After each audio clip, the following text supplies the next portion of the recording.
Welcome to the Tree of Truth podcast with Lidstone and Lambeau. In this podcast, we take your mind to the cutting edge of societal evolution. In this episode, we'll explore the latest in AI technology, Trump and his deep state rivals, the frequency of anger, and much more. Stay tuned.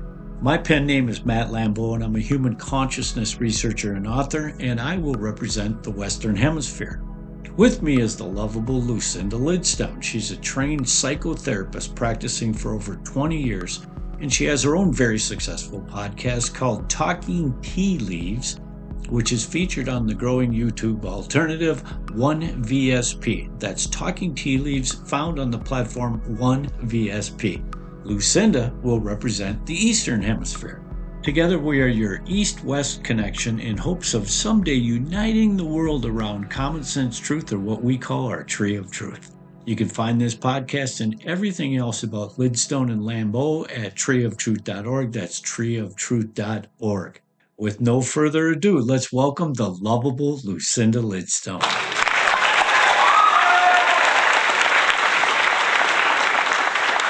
Good morning, Lucinda. How are you? Good morning, my darling. I'm fine. How are you? Absolutely superb. Hey, got to get rid of those. Hey, it's Friday, my friend. It is. And we got that Friday feeling. Yeah. Oh, and it's a good one. It's a good one. Rain or shine. Yes. Well, can I tell you, you look absolutely ravishing today. You know what my favorite part is? What's that? Your eyes match your sweater. Yeah. Yes, they do. Yes. No, it's such a pleasure to see you. Boy, we had some fun last week. We did. We really did. What an interesting, rather existential conversation we had. But honestly, I walked around preoccupied for days. Did you? Just thinking about the magnitude of it. It was just cutting edge in my world. What were you left with? What were you Well, sort of pondering on? well, before we do that, what is the latest greatest in your hemisphere, my friend? Oh What's going God. on? Talk to Well, me. and Come on I now. The latest no, greatest. actually, it's been quite nice because we were allowed to have lovely natural weather for about 3 days. And one evening in particular, I was taking one of my dogs for a walk, and it was just lovely. It was like proper blue sky, and I just felt good. Just felt really good after talking to Alex. That was one of the good things, wasn't it? And it just really perked me up for the week. It's just great. Yeah, I love it. I love it. And too, yeah, the conversation with Alex, when you think of just the lightning speed that this planet's unfolding, and here we are in this point in time, you know, and that was part of the conversation that I liked was it is a matter of reeling it back down just into the simple frequencies of you and the creator, enjoying the birds chirping and that type of thing. That's as good as it gets. Mm. Yeah, yeah. Well, good for you. That's fun stuff. Yeah. Yeah. And also what I got from actually talking to Alex was his attitude of, look, these things are here, whether it's kids stuck to their iPhones or AI that we were discussing, these things are here. So rather than sort of pushing against it and going, this is shit, I want to go back in the past where we didn't have all this stuff. These things are here to stay. So how are we going to work with it, and how are we going to get the best from these things, rather than me kind of being fearful of this technology. Right. And he's really positive, isn't he? He feels that ultimately it's going to be for the good because it has to be transparent and truthful. And that's what emerged from that conversation. So, he did give me a different way of thinking about things. Yeah, I think both of you and I at the end of the interview had an epiphany where we're like, oh, Yeah. whoa, wait a minute here. Now I believe the jury's still out on that. Yeah, I do As too. much as I trust his judgment, no one would know better to make that assessment than him. But there's still a case that says, again, there's a lot of different companies that are going to be producing these AIs, you know, and I love that he believed that economically it's crucial to tell the truth. Yeah. You know, if you get a bad rap as somebody's, but I'm not sure that's a whole lot different than our media outlet. You know what I mean? We perceive certain media outlets to be telling us closer to the truth than others, Yeah. but that doesn't prevent people from going to the other outlet and getting what they believe is the truth.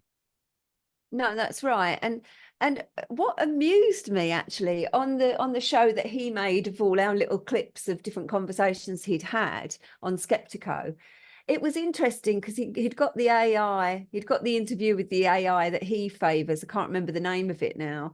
And what made me laugh was at the end, he's sort of saying the kind of things that he would say to a human guest. Oh, thanks for joining me. And I thought, is that his sense of humor, or has he forgotten for a minute that he's actually talking to an AI that doesn't really give a shit whether you've said thanks for joining us or not? That really did my head in. I thought, hold on a minute, Alex, I think you've been too long in this world. Yeah, that was honestly, that's the first time I've ever witnessed something like that. That was straight out of a sci-fi movie. Yeah. Straight Yeah. out of a sci-fi movie. I mean, for him to be having that cordial conversation, and yeah, his friend, the AI robot, is better than any best friend I've ever had. I mean, the Yeah. robot's totally in love with him. Thinks he's Yeah. great. Yeah. Yeah, And but you can tell. I mean, we knew it was AI, but you can tell. And I thought it's done very well. It's got the kind of lilt of a human voice, but it's obvious that it's not a human. Did you well, I think? don't no, You no, I don't was agree? well, yeah. The only reason I knew it wasn't human is because I knew at the outset he's talking to a robot. But if you would have just played the audio, I mean, and I had no idea that was AI. I would have just thought, man, that guy's brilliant. Holy crap, is that person articulate? Yeah, you No, think? I again, don't know. I think you get a sense that something's a bit off or something's not quite right. well, yes, Maybe I that's wishful agree. thinking. I don't know. No, I agree. But the funny part is that it's just a bit off. It's Yeah, just yeah, a bit off. I mean, the part that amazed me is how close they are to accurate. I yeah, mean, the guy had voice inflections, and yeah, it yeah, seemed like Alex had to keep cautioning him. Wait a minute, man! Don't be talking ethics with me. yeah. Um, yeah, it was crazy, seriously. And I don't know if you saw my little response to his email, but that thing should sweep the planet. Literally, that is. I can't imagine anywhere else on this entire globe that there's something as cutting edge as what he just produced. I Yeah, can't. I mean, maybe people are fiddling with it like he is, going in and asking it questions and um not promoting, but posting, or I mean, going out with the data and putting it into the universe. But that again was a clear indication of what his book was, and it's just this thing keeps apologizing, and it's obfuscating to a little bit, going, oh, I'm sorry, okay, yep, you've corrected me here. And that that literally sounds so much um like a Senate hearing where they've got yeah. somebody from the deep state, and he's going, oh yeah, okay, yeah, you got me on that one, that's right, let me do that one differently moving forward. And it kept capitulating to him. But where the verdict's still out is, now if I were to go right behind him and ask the same questions, I don't have the wherewithal to hold the Exactly. accountability like he does. Yeah. So, That's exactly what my yeah, point to him. Yeah, that that was was some exactly my point to crazy him. shit. That Yeah. not everybody is as clever and got it going on like he has, and that does make a difference to the interaction. And in that regard, uh, he's fucking brilliant. Oh my God. I mean, the robot would giving him an answer, and I'm going, well, that was one hell of an answer. And he'd go, wait a minute, man. We're we're Yeah, we're yeah. using platitudes here. I want you to come clean. I'm like, what did he just is a master at it. I mean, Yeah, seriously, I he don't is. know how. And then too, if you look at some of the other people he put, there was four of us in there. Yeah, I mean, the segments that he put in there from those other philosophers, damn, those people know what they got, what's going on here. That's some deep Yeah. stuff. Yeah. They're figuring it out, man. I still am so fearful though that I just can't imagine, and this might be a nice segue. We're probably always going to end up talking a little bit of Trump because that is world politics. Maybe we can Well, you substitute it. are. Well, I don't know what else is newsworthy in terms of the But evolution of the planet other than this guy who's sitting in New York in a courtroom, you know? I mean, if you look at the wave that human beings cause on this planet, from Jesus to Adolf Hitler to whatever it might be, this guy Donald Trump is making some waves.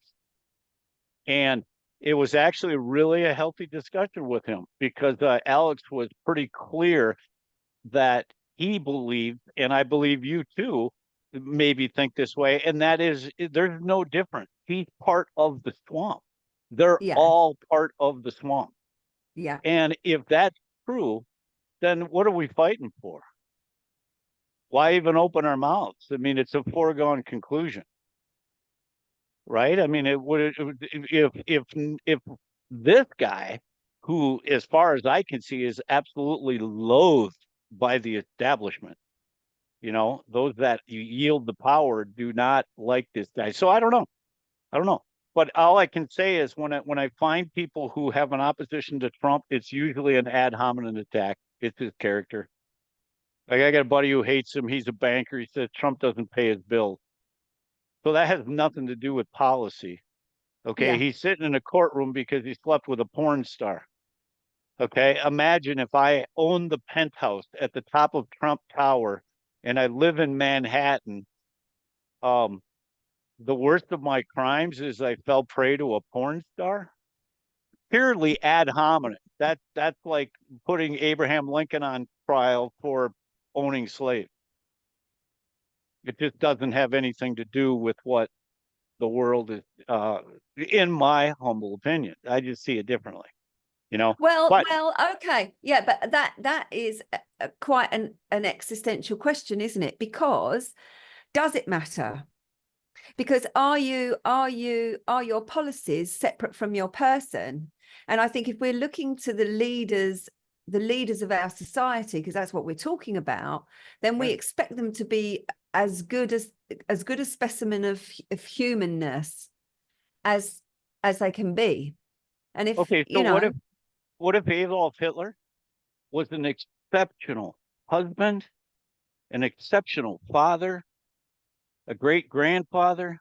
Everybody liked him. What if that's his character? He just was a well, little over ambitious. yeah, but I think if he was that person, he wouldn't have done the things that he did. I don't believe that you can be a good, loving person in one arena and not in another. I don't believe that. Okay, then do you believe any politicians that are coming to the table from really good families and really good character? No, I None of don't. them. I believe that anybody that you see in any position of power is part of the problem because they've been allowed to get there. Right, but now in my world there's a difference between, like, what is the deep state, which means these are nepotism generations of people who have just held Yeah, these public positions, and that's why you get dipshit, controlling our border, what be it, they're just next in line for that job. yeah, Um, but I think on the outside, the people who decide I'm going to run and try to become a congressman, or I'm going to join, the local whatever, or, ranking up through the Senate or what be it. I mean, don't these people start? It just seems like there's a lot of people who really come into this thing hoping they can make a difference for the better. Let's use me for an example. Okay. Let's say I were to decide to run for office. I couldn't run with the Republican Party because I just saw a video where, Jesus Christ, unbelievable. I'll send you this video. It blows my mind. Her name is Carrie. I'm not sure what her last name is, but anyway, she's a Senate candidate in, I believe, the state of Arizona or something. Yeah, Arizona. But anyways, the chairman of the Arizona Republican Committee, Okay, the main dude in the entire state for the Republicans, they recorded him calling her and saying, we need you to drop out of the race. The people out east, I can't tell you who they are, but they're prepared to pay you anything you need to drop out of this race. Okay, and they caught the guy saying this. This is the top rank, state top ranks of the Republican Party. The guy resigns the next day. And this Terry candidate, a female, again, it's from Arizona, you can look her up. She goes on to post this video and says, I can't be bought. No, Good. that's not who I am. So to me, and she talks in the video about now I suspect my life is in danger. I mean, it was the most transparent evidence of statewide corruption that I've ever seen. I mean, it's just black and white. And so who is this girl? This Kerry girl? What would drive her? Why wouldn't she take the money? They're talking millions. Just go away. Now, if I was running for office, I'd go, all right, let me think that one through. Okay. Because it means they're just telling me to go live my life somewhere else and get out of the fray. And they're willing to grease my skids to where I never have to look back. I'd be giving that one some thought. You just want me to go away? You're not saying I have to vote against my things. You just want me to vanish? So, but she didn't take the bait, and she went out and exposed them. And so if I were running, okay, I've got an absence of malice. The one thing they'll hate about me is I believe they have too much power. Without question. I believe the people need to go back and that means I won't succeed. They will do everything they can to ad hominem attack me. They're going to go, don't listen to this guy. Here's this idiot. Look at this. He's got DWIs. He's got all these things. You know, that guy isn't worthy. You shouldn't trust him. So I disagree with you a little bit that I believe there are really, really noble players on the outside trying to penetrate the gauntlet from within. Okay. Okay, and of course it's good and fine that we don't see everything the same, otherwise it'd be very boring for us and for everyone that watches us. But so two things. Firstly, how do we know these people aren't controlled opposition? How do we know it's not part of the theatre? I don't know that. And look, you know about me, you know I'm always going to come down on the side of conspiracy, probably to my detriment, but I'm always going to ask those questions. So one, is she controlled opposition? And if she's not, and great that she has integrity. My second thought is, I don't think that you can change a system, a massive system, in that way. I think you have to create a new system. I've said that to you before, because I think these systems have a power and a personality of their own. And as you quite rightly say, people sign up wanting to change that, make a difference, and they don't. They just get chewed up by that system. That's my second thought. And my third thought is, I just don't think people who have integrity like that lady are ever going to make it that far, are ever going to make it get to the point where they can make a difference. So, well, here's where we're going to lose our listeners, because I agree with everything you just said. Okay. So I misspoke. We don't disagree. We don't disagree at all. No. But you're hopeful, aren't you? You want to believe that there's people like that. Yeah. Well, no, I know there is. Without question, I would be one of them. But everything you just articulated is 100% accurate, and that says you can go at it with all the good intentions, but the apparatus itself can't be changed from within. It's inherently corrupt. Is that what you're saying? I think so. The theater, as you call it, and without question, that Republican phone call is a clear indication that you are 100% correct. There is no means by which they will stop to remove a certain ideology from entering in. Now, if you look at some of like the Congress and Senate hearings, there are people that are represented in our government that see the world the way you and I do, that are not afraid to speak up and say, listen, this is insanely corrupt. As a matter of fact, I believe they're impeaching right now the guy who was in charge of our border. Yeah. Okay, and saying, you know what you're doing. You know you want these people in because you want their vote. You understand all of this. You are a fraud. I mean, they're on the record in the U.S. House telling them exactly as it is. Okay. But with that said, everybody else in the house understands there isn't a damn thing they can do about it. That's the Mm, way it works. They're going to, mm, when these people are in power, yep, they want to flood our streets with immigrants, illegal immigrants, and the whole goal is to maintain their power. So it's not like a secret. And I think that these people, the opposite, now again, in our democracy, we've got different parties, but the extremities of the parties, they call them the Freedom Caucus. Okay, the Freedom Caucus is basically truth seekers like us, less mm-hmm. government people, die hard Trumpers.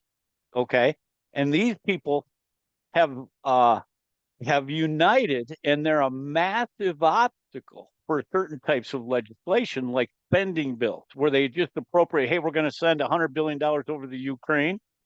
All of those in the Freedom Caucus vote against it. Okay. But they're just a small segment. And again, it's this like blister that's growing inside that the deep state absolutely loathes.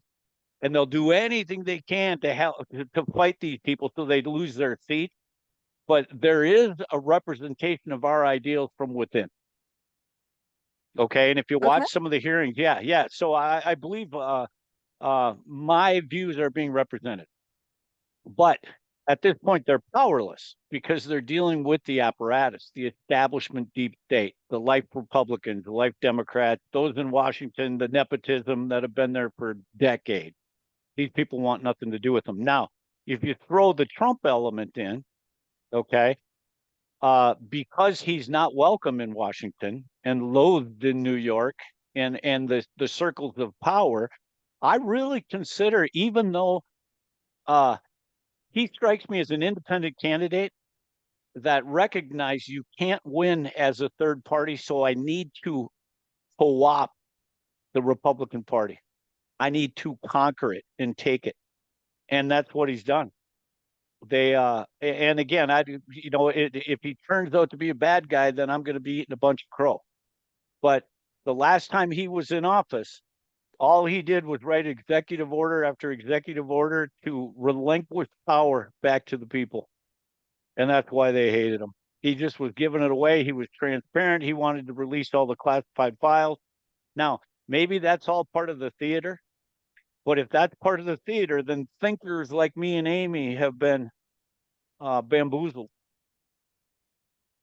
Yeah, well, I don't know what to say to that. I mean, I don't know. I didn't know anything about any kind of politics until COVID happened. Honestly, I never used to concern myself with it at all.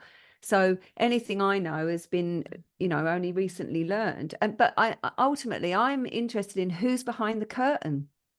Like Right. we did when we did the bloodlines thing. I don't know if that's all fantasy or if there's any truth in all of that. But I want to know who's behind the curtain. I want to know who's at the top of the pyramid. Right. Because And anything I'm else with is a you. waste of time.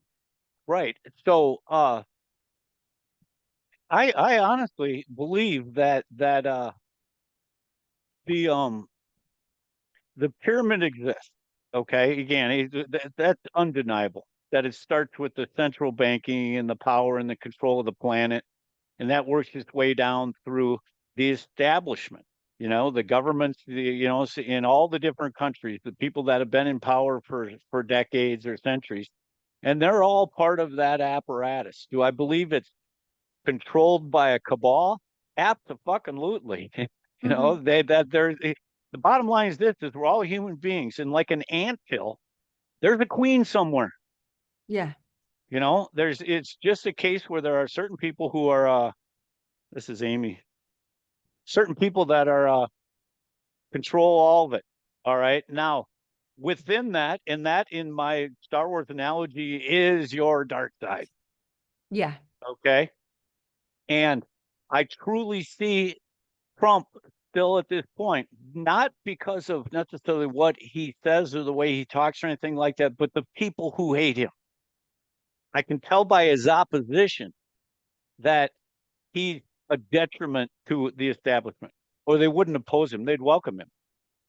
And so the fact that those people oppose him leads me to believe that he is what he says he is, because otherwise they wouldn't hate him. And I see him without question as the Luke Skywalker, but with warts. You know, a horny Luke Skywalker, a cheating Luke Skywalker, or a flew on the plane with Jeffrey Epstein Luke Skywalker. But either way, I see this guy as the closest candidate to our founding fathers in this regard. Again, I don't know if you've ever looked closely at our Bill of Rights. Yes, All I right. have. Yeah. Okay. Because what they are, again, if you take yourself from a spiritual standpoint, think about it. Your conscious soul is coming down to this planet, and this planet is in hell. Okay. It's controlled by demons. So within that episode, demons controlling the planet, at some point, a handful of human beings that we're going to stand up to this. We're going to put in writing, you can't come in our house. We get to speak freely. You can't put your soldiers in our house. We get due process if you accuse us. So the Bill of Rights is nothing but an act of desperation and a cesspool of evil to say, wait a minute, human beings have certain basic rights. And prior to that, it wasn't. It was all just the pyramid. I'm the king, you're the queen, and these people are subject. And so the founding fathers' Bill of Rights was the first language that actually put some sort of a barrier between the people and, you know, the governed and those they govern. In the way I see it, I don't know of any other document that is anywhere near as significant that people actually listen to it. Now they had to fight for it. They had to fight you, Brett. You know, but once they succeeded, all of a sudden now it's probably larger than Jesus. I mean, once Jesus showed up, we have this new covenant with the founding fathers. All of a sudden, there's this paradigm that says, wait a minute, the people should control the governed. That's the first time that ever surfaced. And from that, America was built. And without question, though, when you become the governed, that process alone is inherently corrupt. It's going to become corrupt. And our Constitution just keeps giving us this trump card, no pun intended, that says, wait a minute, you motherfucker, you work for me. I mean, I can walk up to Biden and go, I pay your fucking salary, dude. I want you to listen to every word I say. And there isn't anybody in the world that could say I don't have the right to do that because of our founding fathers. Yeah, but that Bill of Rights is only ever as good as people taking notice of it, in the sense that over here in the UK, people talk a lot about our inalienable rights and our sovereignty. And although we don't have an obvious Bill of Rights like you do, they trace our rights back to the Magna Carta. And so there's been so many podcasts over here about, look, you can challenge this, you can challenge that. That's not even legal according to the Magna Carta and your inalienable rights. But you've got to be so clever and so genned up and so know so much rather if you're going to go into court and challenge all of these things. So no, I'm with you. And over here, you know, they sneak laws in that are increasingly suffocating us without people even knowing that they're, you know, that they create some sort of thing to get our attention over here, and meanwhile this is going through and becoming a law and nobody knows about it. So how long are those Bill of Rights, how long is that going to protect you from the evil? Because at the end of the day, it doesn't give a shit, does it? Agreed. Wholeheartedly. It's constantly under attack. And in our Bill of Rights is what the American government uses to go out and police the world, saying we're morally superior because we have this premise that says we're free. But that couldn't be further from the truth. I mean, without question, America's greatest opposition to its Bill of Rights is our own government. Yeah. You know, same I here. mean, I mean, the Russians fear not, but the Democrats I fear, and the establishment Republicans. Yeah, so I'm with you. I mean, it's the same scenario. Way back then when they wrote the Bill of Rights, they were surrounded by demons that said, you don't have a say in this because I have the power you don't. You don't have a say. And still today, which that obviously that language should be common sense on the mind of anybody. They're saying, why the hell would we elect people to impose rules on us? You know, we need some sort of governance, but we sure as hell don't need, that type of control. Anyways, so it's just the way the world works. I mean, you give somebody an ounce of power, they're going to want more, and so in every case, it's spiraled out of control. Now the problem is on the dark side, those that yield the power. You now have risks, yes, without question, people that have absolutely no integrity, no character, but they wield a massive amount of power. Yeah. Your Hillary Clintons of the world or what be it. I mean, those guys that are so immersed. And the only way I can find peace with it is, it's all by design. I mean, this place is not supposed to be a beach. Now, could it be that the good side, the freedom fighters, and again, you guys might have to change your tune about Trump, because if you're for freedom and you don't like that particular warrior, you better find us a new one. Okay? Because I may not, I personally love the way he speaks and communicates, because I'm a semantics guy. Okay. And I understand the power of words. They can attack him personally, but the moment he's using words in the narrative, he's controlling the agenda. And he walks up before the court case. And again, never in America have they put a previous president on trial. And who's put him on trial? The establishment. That shows you this guy's doing something they cannot tolerate. They'll take him down by any means. And that alone right there should make you a supporter, just rooting for the David and Goliath, the David type thing. But it's from, I mean, again, in my humble opinion, COVID was launched on purpose to make sure Donald Trump wasn't elected. So everything we went through, all of the deaths, all of that stuff could have been avoided had this guy been a team player rather than a thorn in their side. They have to stop him, Lucinda. It's a force they've never seen. This is way bigger than the American Revolution. And now the jury's out once he gets the power. And I would be, again, because they cheated so overtly in 2020. Again, in America, we've got what's called a litmus test for this particular topic that says, do you believe the election was fraud? That's what the mainstream media likes to ask people. Do you believe the election was stolen? And if you say yes, you now fall into this category. Okay. And in my case, not only was the election stolen, I watched it. I'm paying attention to all this stuff from, they just quit counting in the middle of the night. Anyways, all of these anomalies occurred in 2020 that none of us had ever witnessed before. Okay. And without question. But again, that's all in the past. It doesn't matter. But the point is the fact that we all saw that happen in 2020 means we're going to be aware of it this time. Yes. There's going to be a little different. And so, look, obviously, I hope you're right. Of course I do. Who wouldn't? Who wouldn't hope that you're right? Those of the deep state. Those of the deep state. Yeah. No, there's all kinds of people that, again, ask anybody's opposition to Trump and you watch, it'll be a character issue. Oh, I love his policies, but I don't like him as a person. I'm thinking, man, you would have hated Winston Churchill. Wasn't that guy just a prick? Oh, for sure. Yeah. But he was on the side of freedom, I believe, in that war. Well, but then you can dig, can't you? You can dig behind really why the Second World War happened, etc. And the minute you go down any of these rabbit holes, what you learn very quickly is nothing is as the story that we've been told, is it? Whatever subject you choose. Right. Right. And so it's like, again, I'd like to reference George Orwell's 1984.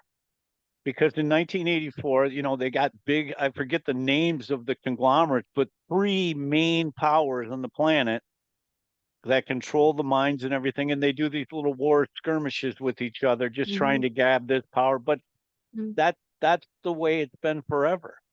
I mean, again, what's happening is our corrupt government and corrupt in this sense that says, like people overseas don't have an appreciation for America because they believe we're imperialist. Okay, we're forcing our views on people and trying to gain ground on the planet, and so they want an opposition to that. We justify our imperialism by saying, hey, but we're for freedom. Listen, we're going to come into your country, we're going to conquer your powers that be, but then we're going to set you all free with your own constitution. Yeah, I mean, just think about that. Just think about that. Just right. Okay. Now what happens, and that's a noble plan. Hey, let's go out and free the world. But truth be told, that's not what our government is after. That's what the American people would like to see. But our government is no different than the Chinese government or the English government, and it's all about control. All about control and, more importantly, money and cash flow. So without question, when you get up to those powers, yeah, a war or this or that or a skirmish, yeah, there's so much behind the scenes, and it'll always turn out that the war was corrupt.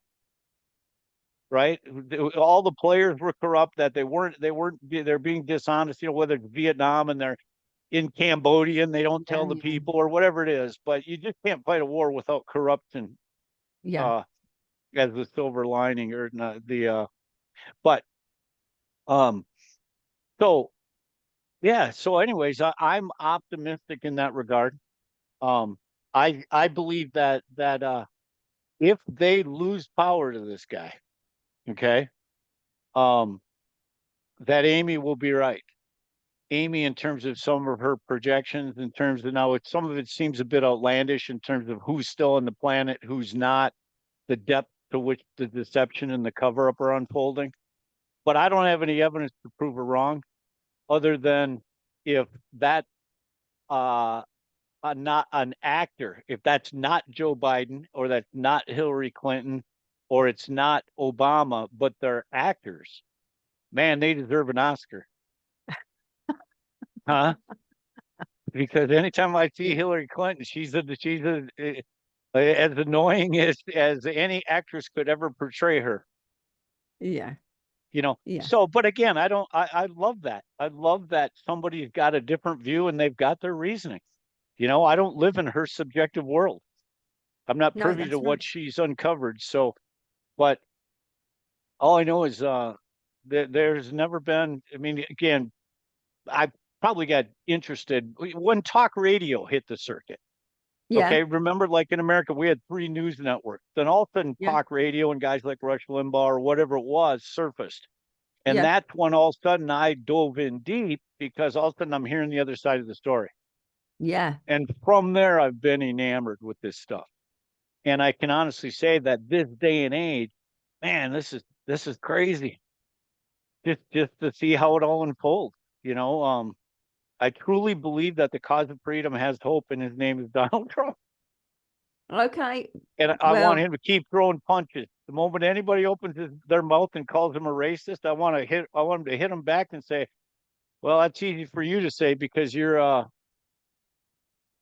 no, I won't go there. But I think you got to fight fire with fire. Okay. Where is Amy?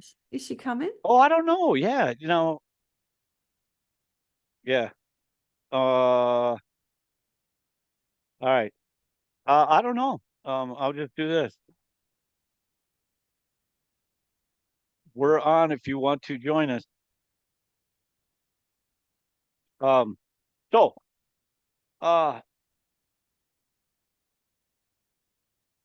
if we look at back to Alex's video. Okay, back to the latest Skeptical episode where you are one of the stars. I love the clip that he played of you. You are so articulate and brilliant. And that's not just because I love you. You know you are. Hey, so I don't know that at all. When okay, so if you think about again, he's pressing it in terms of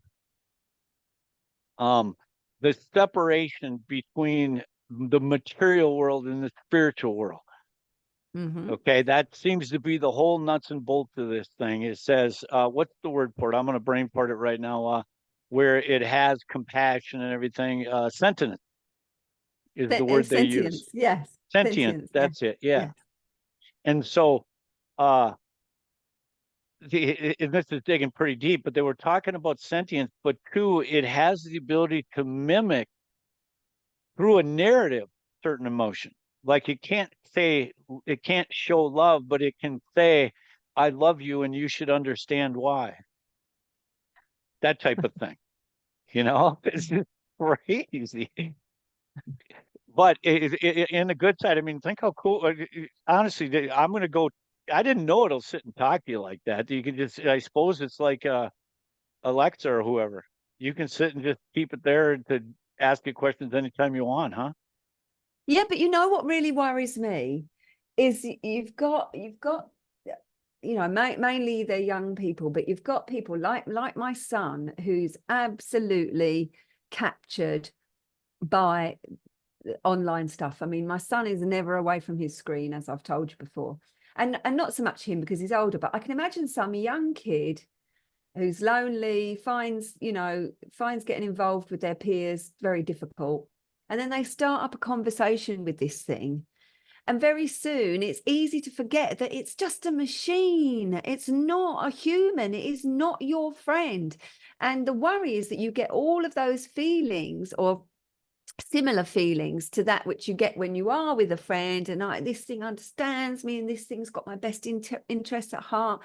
But at the end of the day, it's not human. It's not real. It's just, and that freaks me out.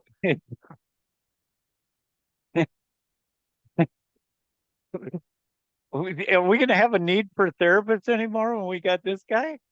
Well, and that was the other thing I was thinking. How's it going to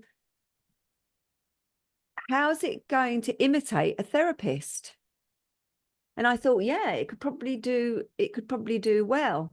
But what really works in therapy is that person on some deep level knowing that you really are listening and you really do care, and you're in that boat with them for that period of time or whatever it is, and that's something you can't teach, that you can't quantify, that you just know as a therapist that that's the most important thing that you do, is that you look through that person's eyes at their world, and you have compassion for them.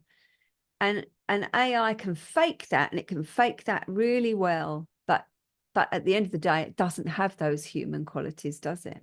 Right. No, it doesn't. And I think that's where you express some concerns is, do we not forget what it's like to be human, but do we also forget to do the exercises that are required to be human, and that's to interact with one another. And without question, I think the most important part of therapy is to look into your eyes and for them to see here's an actual human being who is consciously aware of what I'm explaining in terms of, which is basically my paradigm of the world. Yeah. And that's everything. I mean, I don't know if I told you this, but do you realize that I'm not sure where I heard it, but they compared, like if you're in a conversation and you're talking, and as you're talking, I'm thinking about what I'm going to say next. Yeah. Okay. As opposed to just, I mean, I'm listening, but I'm also formulating in my mind. For sure. That when it becomes my turn or anybody's turn to talk and explain their world, that's like cocaine.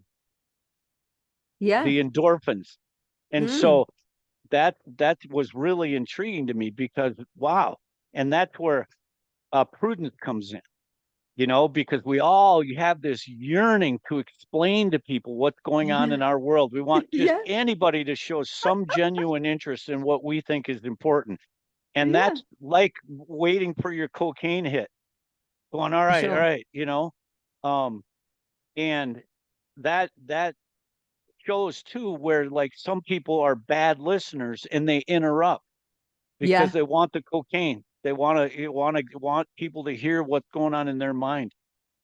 And so that type of therapy, that says, I'm going to come into you because I don't know what's fucking going on in my mind right now, man. All I know is I'm not enjoying any of this stuff.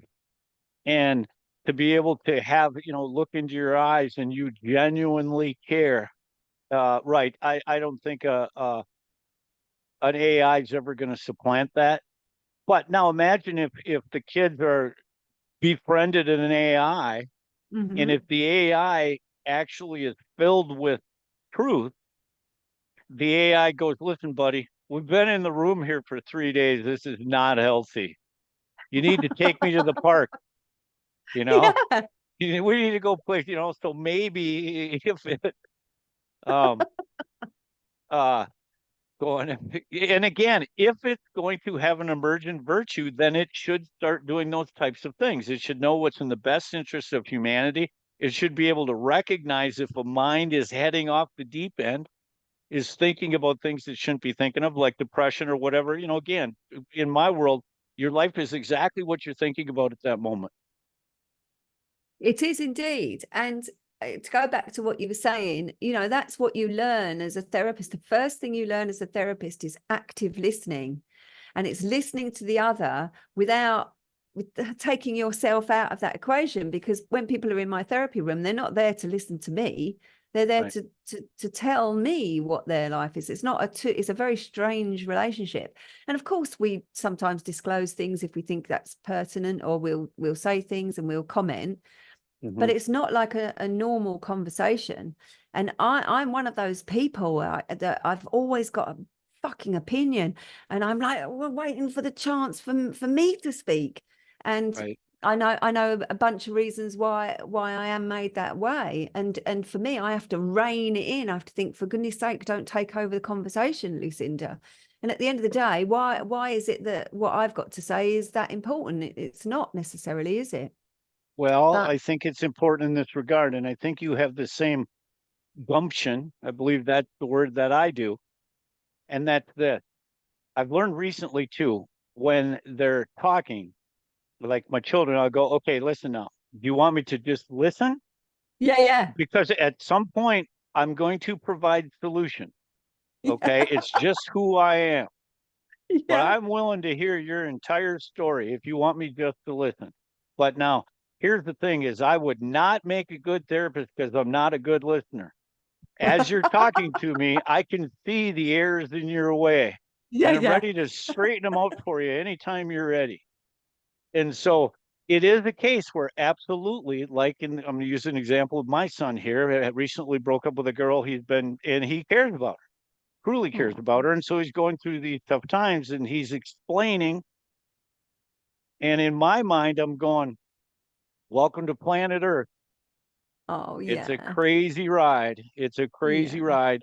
Um, and so yeah, that's where I think where you're a phenomenal therapist, because as they're explaining, you've seen it before, you've seen the mindset, you understand why people have legitimate reason to be at the end of their wit. Then when the time is right, you say, pull it in here, man, give me a big hug. All right, listen, here's what we're going to do moving forward is we're going to stop thinking about that shit and start focusing our mind on the joy. That's all you Well, can do. it makes me Forget. think of two. Sorry, Go ahead. sorry, Matt. No, It I insist. makes me think of two other things, which is that, coming back to your little AI friend, I guess it's not different. It's no different from having like a fantasy best friend in your mind. Like in any fantasy that you can think of, we always create fantasies where everything's going our way, isn't it? Mhm. Whatever the fantasy is, like nothing's sort of challenging you, because your fantasy is all about everything that you want. But you know what? When my kids are talking to me, you learn early on, they say, Mom, I don't want a fucking therapist. I want a mum. Just be a mum. Don't give me that therapist shit. They want you to be real. They Talk don't about want looking a necessarily gift what. horse in the mouth. Damn. The And they hell. don't, and many times they don't want solutions either. Right. It's like, I just want you to get in there and acknowledge how they feel. Like, your poor son, he's heartbroken. You and I know he'll get over it, and she wasn't right for him and all of that stuff. But right now he's in the pain of it, and he wants to know that someone else understands that it's so painful. And it's no good his dad saying, come on, snap out of it, crack on. He's only going to do that when he's ready, isn't he? 100% accurate. Yeah. 100% accurate. And that process where they're going through, okay, and not just the example of my son, but any difficulty, okay. Yeah, people want to just listen. I just want to be able to express this and get it off my chest. And it turns out, though, that falls into the category of complaint. Okay, you're complaining about your scenario, and truth is, we all have complaints. Some maybe Yeah. not as severe, and the big difference is there's people out there that don't share their complaints. They just keep them internal and share the good news, that type of thing. But that has to be a genetic human a disposition that says, I just want to be heard. I want to be able to and again, that as a human being, I think that vocal part, I mean, they taught me this as a Catholic. You need to go into the confessional, and the actual voicing those words back into of your guilt is an important step. You can't just think you're sorry. You got to beg for forgiveness. And so I told the preacher, man, the priest, dude, I've been nothing but an angel this week. Give me 5 Hail Marys. No, but there is something about that. The semantic part, the speaking it back into the universe, the cleansing of the soul, the wanting other human beings to care, to listen. Yep. But we also tell an awful lot of stories, and we tell the same story over and over again. And we tell stories about ourselves, and we don't, as adults, not so much as young people, but as adults, we don't stop to question that. If you say, oh, I'm very friendly, or I'm shy, or I lack confidence, or whatever, whatever the narrative might be. And we find ourselves repeating this, and it's just a story. It's just a story that maybe once was true. Well, is it true now? Mm-hmm. No. Right. And even our ideas about things are just stories, aren't they? They are. There's somebody using semantics to try to paint a picture of what they're thinking. And we do, yeah. Again, we've got our own past, and at some point we'd love for other people to show interest in it. But as a therapist, you see, I would call you out though on your when you well, no, I would call you out on when you reduce things to, well, this is just the struggle of life. Because yeah, it's true. But if I'm struggling with something and you listen for a while and then you go, yeah, but Lucinda, that's just the struggle of life. What happens is that disconnects you from me, because it's like, oh, but I'm still in the feeling of that struggle. And right. And also, I wonder, is that a way of just avoiding the struggle, to just sort of go, oh, well, life is shit, we just got to crack on. Is that a way also of avoiding the feelings of that struggle? Absolutely. That's why I'd make a terrible therapist.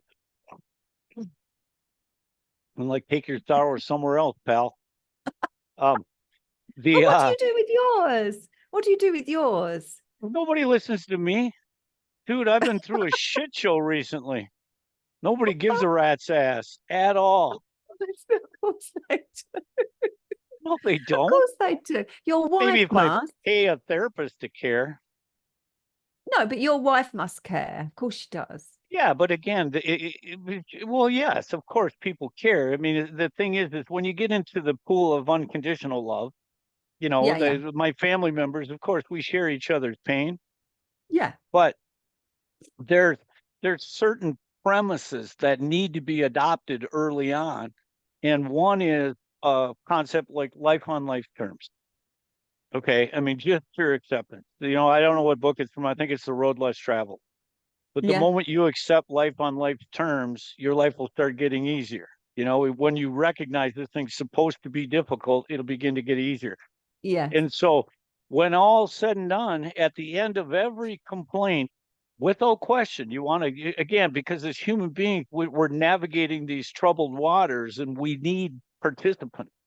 I mean, we need allies to care. And trust me, I mean, think of how many people are alienated from families, friends, that, you know, they've been ghosted because they've done certain things to push them away.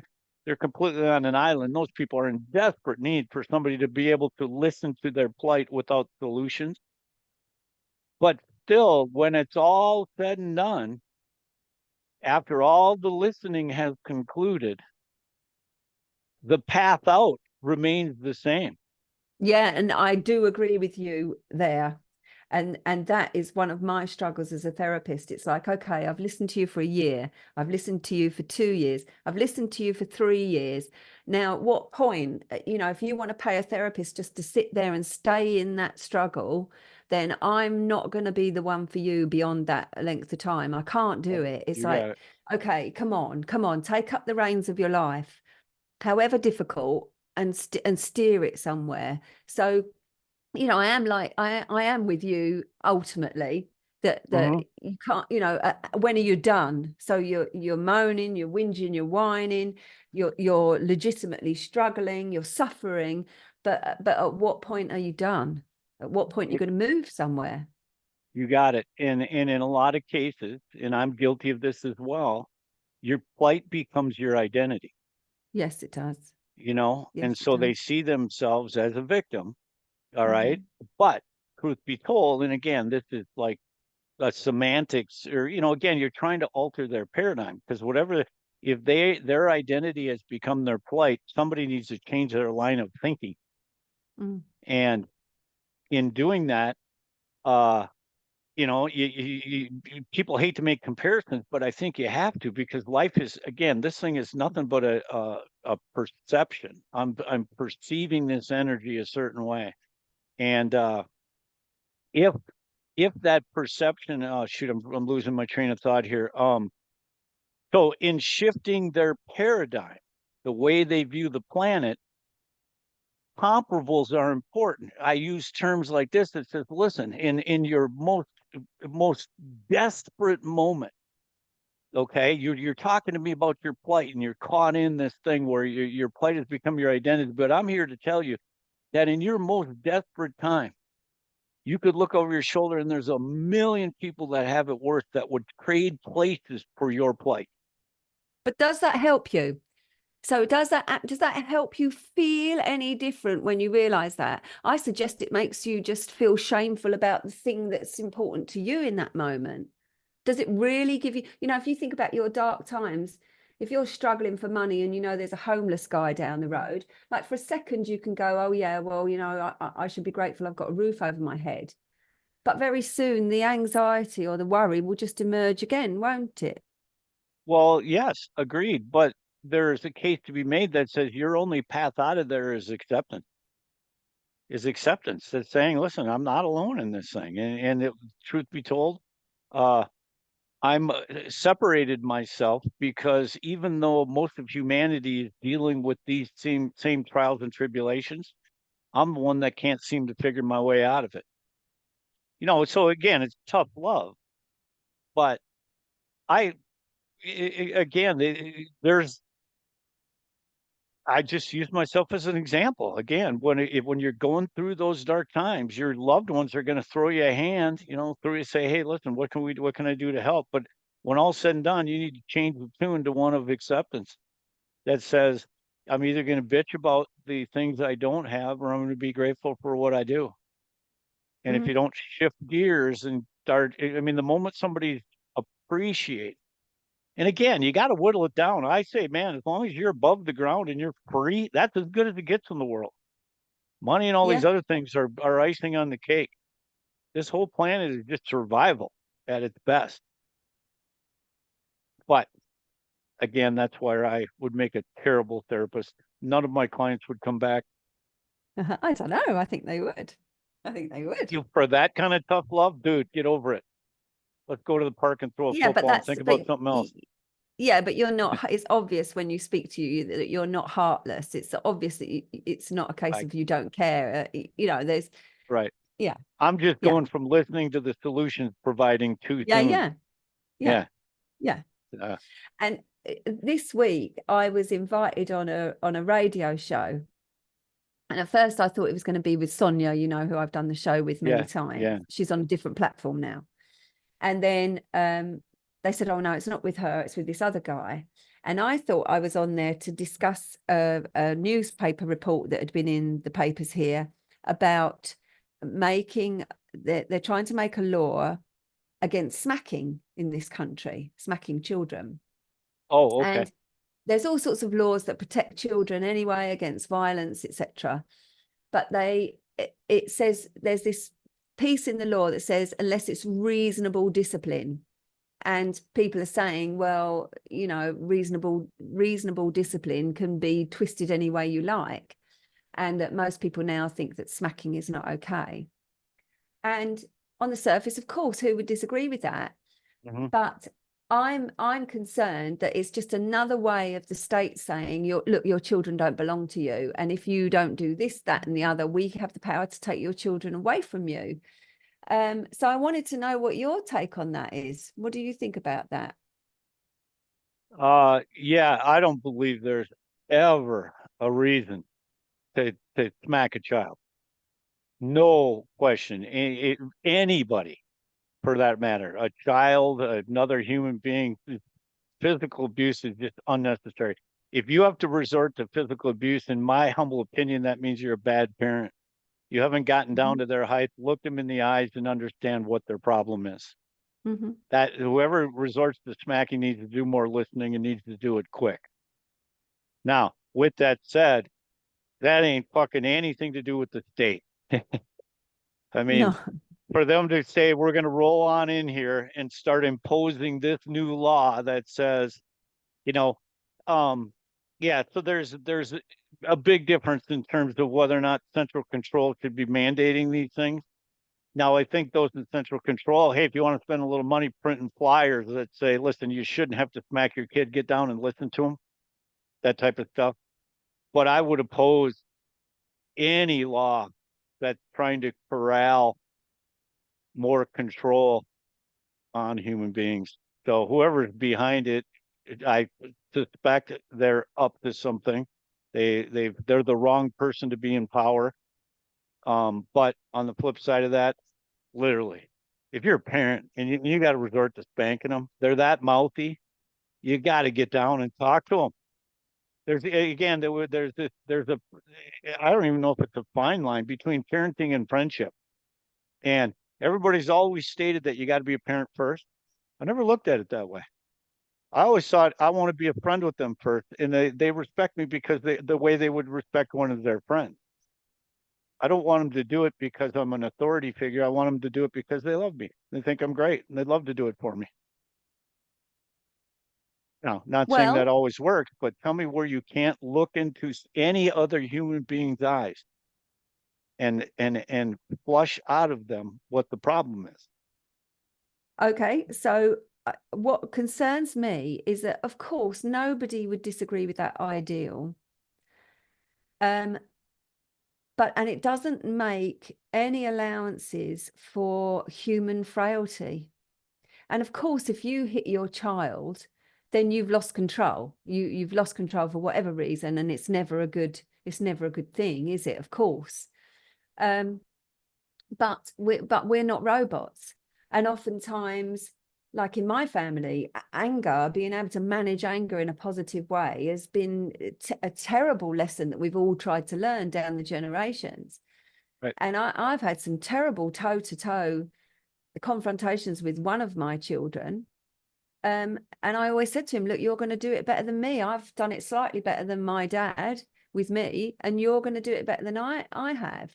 But that's the legacy that's been handed down to me from my family. Not blaming my parents, but you know, none of us have dealt very well with being able to control our anger and our frustration. And so, you know, I worry about that. And people say, put it under the heading of violence to children, and it doesn't allow for those nuances. You know, we have the word smacking, you have the word spanking, we have the word smacking. So in our language, you talk about semantics. we're defining smacking as something different from hitting or beating or violence, aren't we? Just Right. with the language.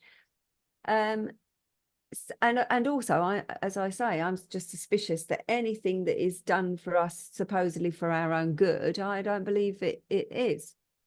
And if there are all sorts of laws protecting the safety of children, why do we need another one? Agreed. There's just somebody meddling there. Again, these people need to justify their reason for their paycheck. And so they'll dabble in all these different things. Now, the thing is, when it comes to anger, okay, because again, if we look at it, we're basically, we have our own paradigms of this energy. And if we're getting angry, we're getting angry because somebody's not conforming to our own paradigm, right? Whether that be what be it. And so when you argue, again, there's two paradigms there. And each one is subjectively right. Okay, because both parties wouldn't be angry if they weren't adamant that their subjective view of this world was correct, you know? And so kind of wild. I'm serious. My boys are 18 and it was funny the other day. I've never had a fight with them. Never. I mean, and that's, that's my first time parenting, but it's just not, I'm just, again, I don't fight over my paradigm anymore. I've just come to the realization that people are supposed to see it differently. And so it doesn't frustrate me at all. I mean, I can look at what I used to be. If you look at some of my old videos that I did, man, I was using the word liberal just with a vengeance, just because it's an ideology. To me, the word liberal on one hand means altruistic compassion. I understand these people that they're all about, listen, I'm about the poor. That's my mindset is I'm altruistic and I'm compassionate. But the part I don't like about liberal is I've only got one solution for every problem this world could possibly face, and that's more government control. Okay. So I took out the boxing gloves and started beating the hell out of them in terms of, using the term liberal, because I believe that's what's wrong with the planet is all of these people have capitulated. They gave the power to central control, and central control has fucked up the planet. But now I just look at it so differently. When I see a liberal espousing their views, your Oprah Winfrey's of the world or Joy Behart's or whoever, I'm able to go, wow, man, that's crazy. If I try to look into their paradigm, they think they're being compassionate, but there's a blatant disregard for the means by which they hope to achieve it. And I look at them as I don't see Oprah Winfrey or anybody having malice. They're just either corrupted or confused. And so my patience with it is so different. I used to anger with it, but now that I get, listen, we're not supposed to see the world the same way. And there ain't a fucking thing I can do to get them to see it my way.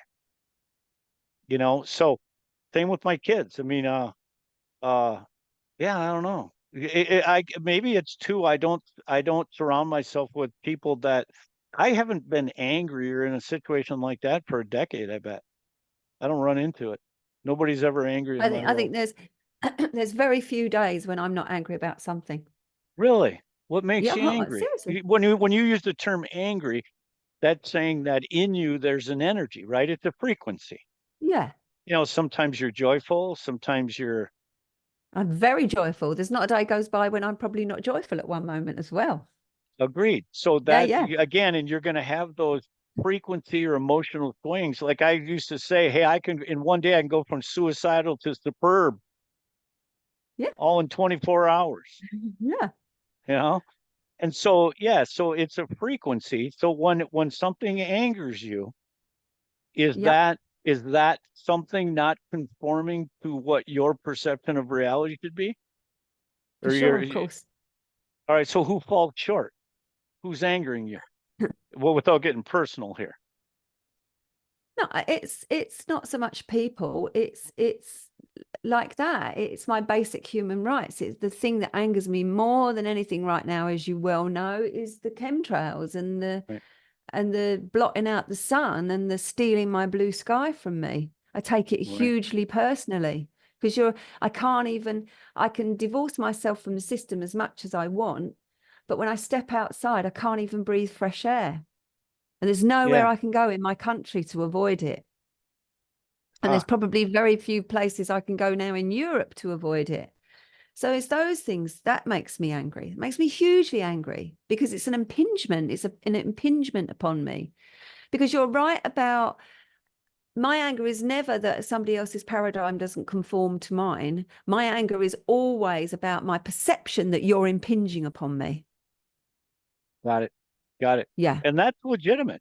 I mean, that's called righteous, what is it? Righteous indignation. Righteous indignation, indeed. Yeah. Yeah. And it is a failing. It is a failing. You're absolutely right, because it's a waste of my energy.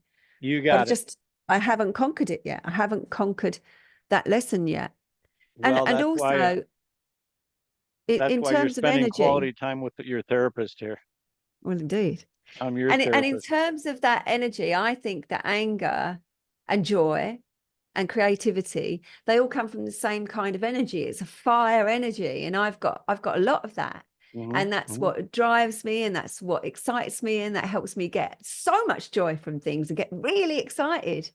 But in its negative aspect, it turns into anger and frustration, and Yeah. and Yeah. So it's the negative side of it. and the funny thing there is, and you're right, it's a form of passion, whether it be anger, whether it be, joy. You're like me. And so that too is kind of one of the reasons I believe I became an alcoholic, because I'm excessive in all regards when it came to the guitar, or the keyboard, or podcasting, or food, or drinking booze. And so the cool part about it, though, is again, I like this frequency theory concept that says everything's just a frequency. That your material body, okay, you signed up, Lucinda, at some point back eons ago, and you decided, I'm going to become this beautiful human being. My name is going to be Lucinda Lidstone. And when you signed up to come down to this planet, it sounds like they forgot to tell you about the chemtrail. That says, Lucinda, now you're signing up for this gig, but I'm here I've tried to tell you as much as I can, but I overlooked there's going to be the pollution thing that you're going to need to go through. And so as you're going through it, depending on what your mind is thinking, you're switching frequencies. Your conscious soul is going from joy frequency to anger, but they're all frequencies by which you perceive the world. Okay, and this is a nice segue to it when we talk to Gina next week.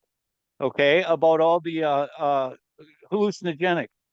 Yeah. Okay, because each of those drugs, to me, is switching a frequency. Your conscious soul is going over into pockets of joy or wherever it might take you.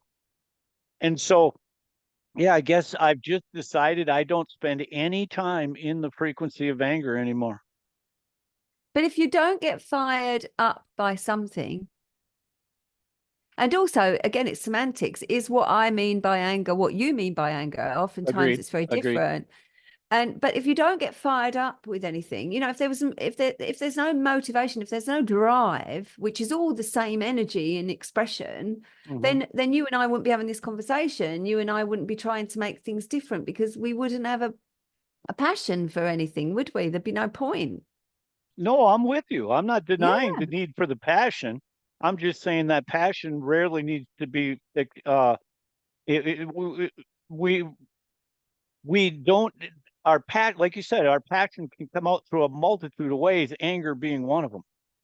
Yes. And so I just don't. I mean, I used to look at certain things and they would cause anger within me, and now it is what it is. Just this acceptance across the planet. Because again, how long do you stay angry?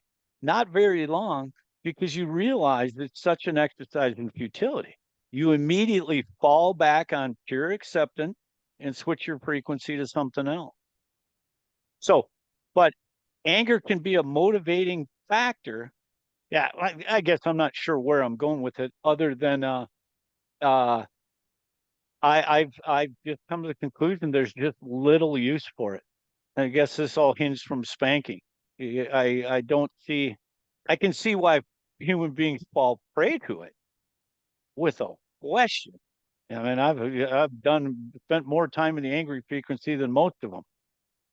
But with that said, it's hardly productive in any sort. Well, again, you're saying we got to tap into our passion, but that passion can be expressed in a multitude of ways outside of anger. Yes, indeed. I don't Of know. course. I know I come across like I'm lecturing, but I'm just No, making of all this course you shit up. don't. No. Hmm. What we're just saying our struggles are different. Mine is with anger. Yours Yeah, is with something else. I haven't had to work through addiction like you have. So it's just we're right. just here to work through different things, aren't we? We are. We are. Um, so let's go full circle here and then we'll wrap up. Back Yeah, to yeah. Alex and the podcast. Yes. Okay. And two, in our podcast, so we're supposed to talk to people that says, listen, if you're listening to the podcast, go down and comment, get involved in the conversation, right? Yeah. And what do they want Yeah. us to be talking about?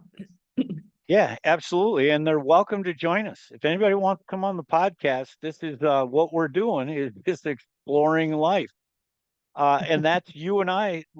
Again, you put that my way, saying what we want people to be able to come to the podcast and walk away with something, to have their expectations. Hey, I need a dose of that.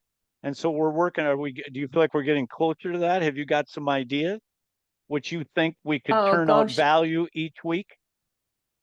I'm sure that we can, but we've got to be moving in the same direction, I guess. Right. And that's where I'm going to follow your lead. Oh gosh, don't give me all the responsibility as I'll get angry. We'll figure it out. Honestly, what is it? Well, beauty is I ain't scared of you at all. Bring it on, homie. I'll put you in a headlock. Say that'll be enough of that. Give you a bunch of noogies. You ever had a wedgie? That's how I handle your anger. Pull your underwear up your crack. So you're a bully then? Uh with kid gloves. I just like to intimidate. I just threaten the wedgie. Say any more of that, and you know what the circumstances will be. No, it's good. Okay. Yeah, no. So, and what has kind of flowed from my mouth, I mean, again, and until we find something different or better, it to me, it just seems like they're conversations from a heightened consciousness perspective. We're talking about paradigms and frequencies and those types of things.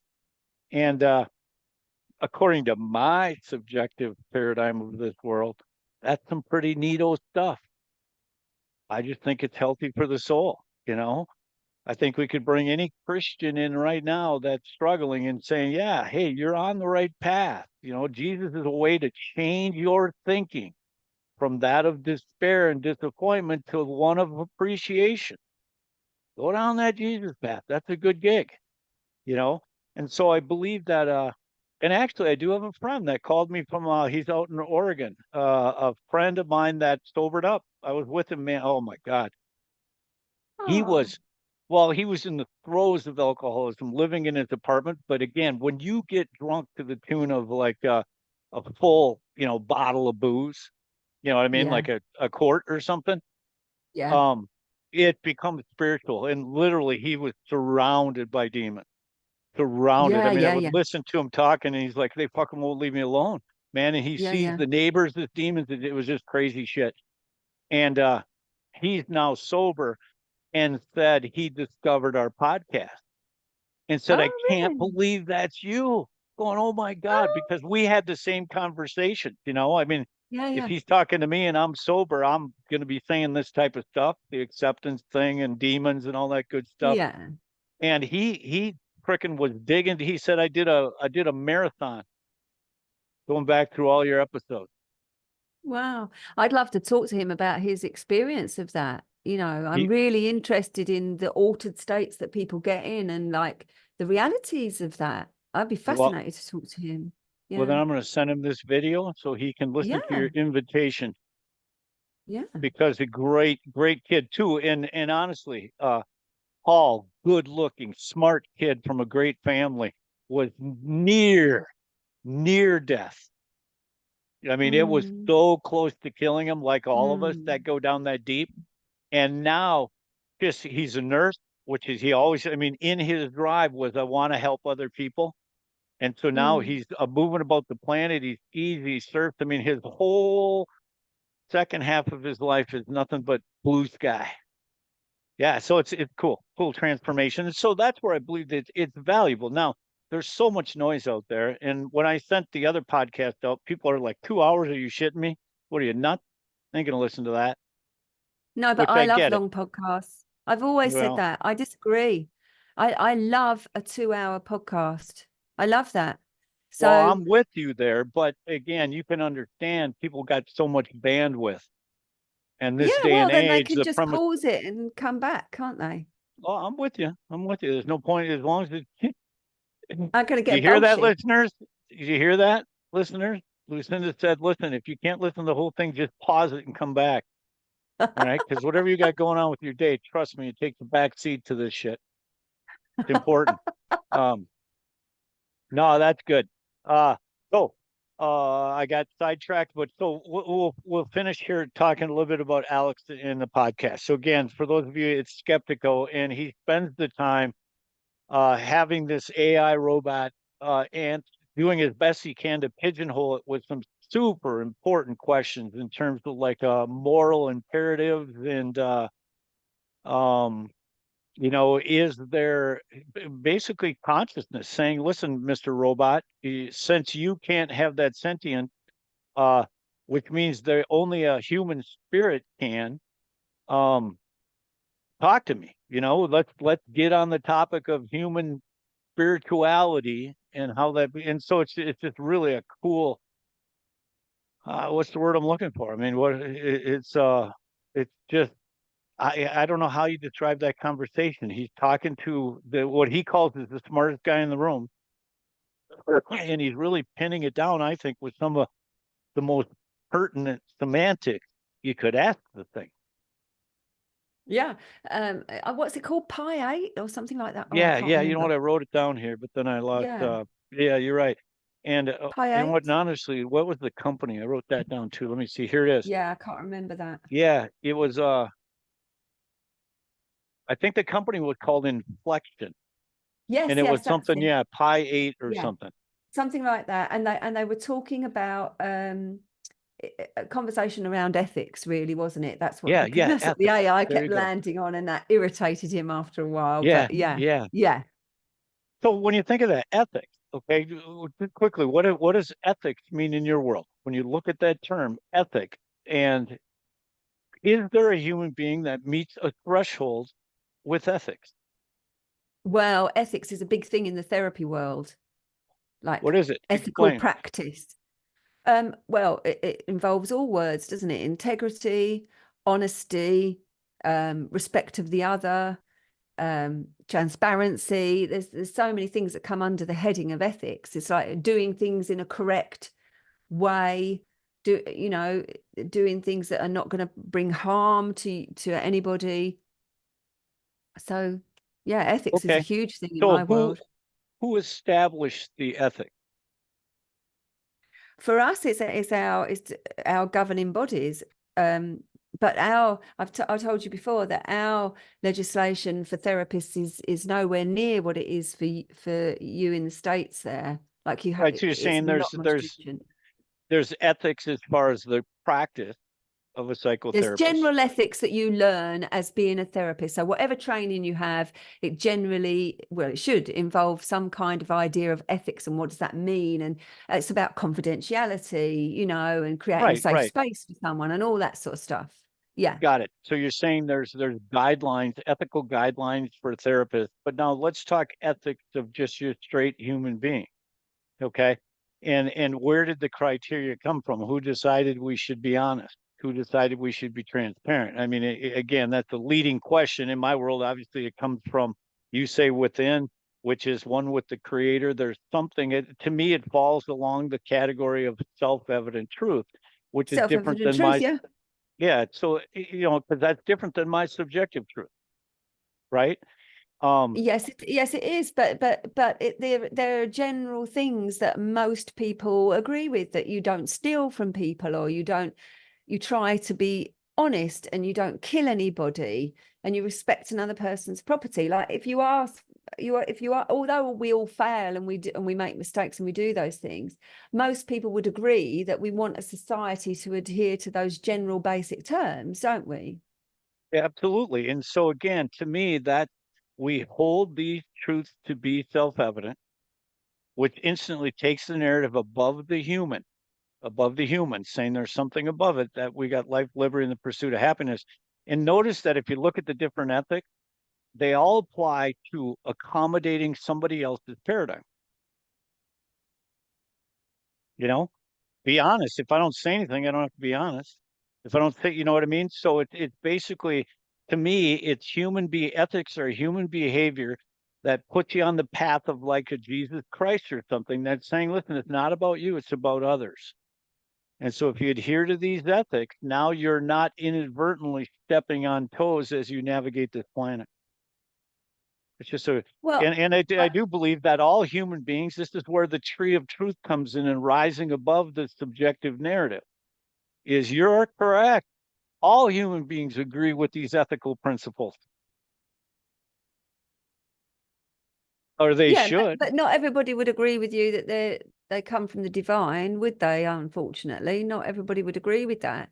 And I guess in terms of AI, I guess the ethical questions are: is this going to be detrimental? Ultimately, it boils down to: is this going to be detrimental to us as human beings and damaging to us, or is this going to be for our benefit and our involvement? And then again, you get a load of different views, don't you? Which is why these things have to be decided upon by a group of people, by more than one person, because you're quite right. What I consider detrimental might not be as far as you're concerned.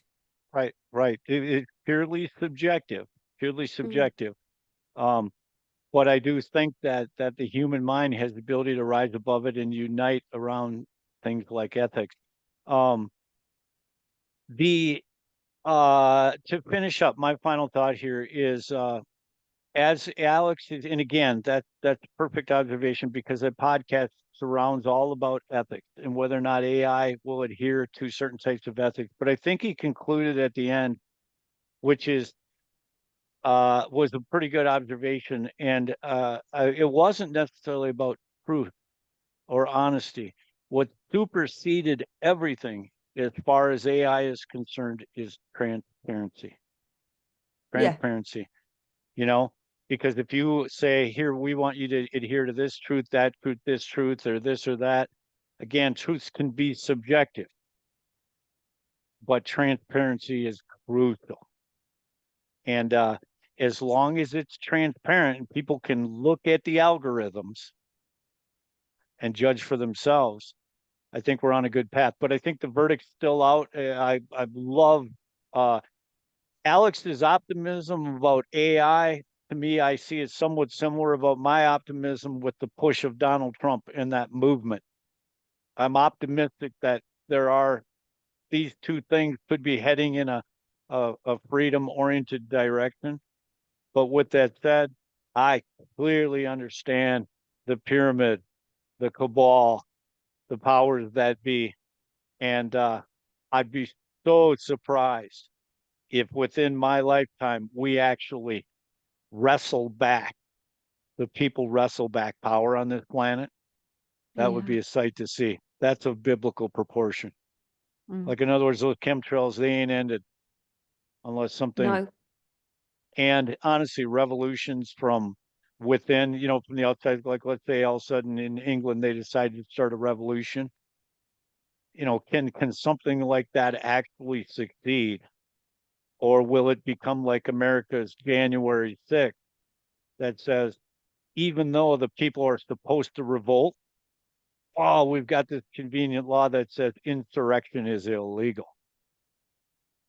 Well, yeah, but of course, if the whole country stands up and revolts, then that becomes meaningless. But I don't think that's how it's going to happen. And that just opens up a whole nother conversation, which I guess we'll wait until we meet again. But I guess what I was thinking when we were talking about ethics and Alex and AI, I guess I I take comfort, as I said, from his view that transparency is going to be the key thing. Because I think even if you're a despicable human being, if you ask a question of somebody or something, you want a truthful answer, or you want a transparent answer, don't you? Of course you do. Otherwise, why would you ask the question? You know, if I ask you a question, I don't want you to lie to me. Right. I want you Right. to And tell if me the you're truth. lying, if you are lying, we want the ability to look behind the curtain, Yeah. that type of thing. Yeah. All right. I love it. Love it. Love it. Anyway, Love look, it. I think you'll have to do some editing of this podcast. You maybe want to take the whole thing about anger and smacking and God knows what out of it. That's Why? fine with me. Well, I don't know. I waffled on about all sorts of things. No, I know, but that's why that's going to happen in a 2-hour podcast. We love that. For sure. No, I'm just noting the different topics, and so I'll throw it up there saying, hey, if you want to hear talking about this type of stuff, tune in. I don't know. I liked it. My Okay. concern, because you said about the subscriber that we had, which is lovely. Uh-huh. My concern is that to give that person and other people who might sign up respect, I think we must be doing things of value. And Yeah. whilst every now and again it's okay for us to maybe waffle on about stuff, I guess we need to know what it is we're talking about. Well, again, if you look at some of the most popular podcasts in the world, they're switching gears all the time. You know, it's going to happen. Now, if we come in with next time I could have defined topics. Okay, we're going this, and this. But yeah, I don't know. Again, it's purely subjective, but I don't think anything we just discussed was boring. I Well, believe you'll it have was to all show it to helpful. people and then tell me what their opinion is. Well, we'll do that. We'll do that. All right. All Nah, right, it's my all good. darling. So, but listen though, if ever I don't edit something out, you do want edited out, just let me know and I'll change it. Okay. Yeah. No, I'm all right with that. I don't mind people Because knowing I'm angry. yeah, well, true. If we don't edit it out, is there that's called transparency. Exactly. That's what we're after. Exactly. All right. Yeah. All right. You good to go? Yes, my darling. All right. I love you. I'll talk to you next week. Okay. All right. Take care, darling. Yep, Bye. bye-bye.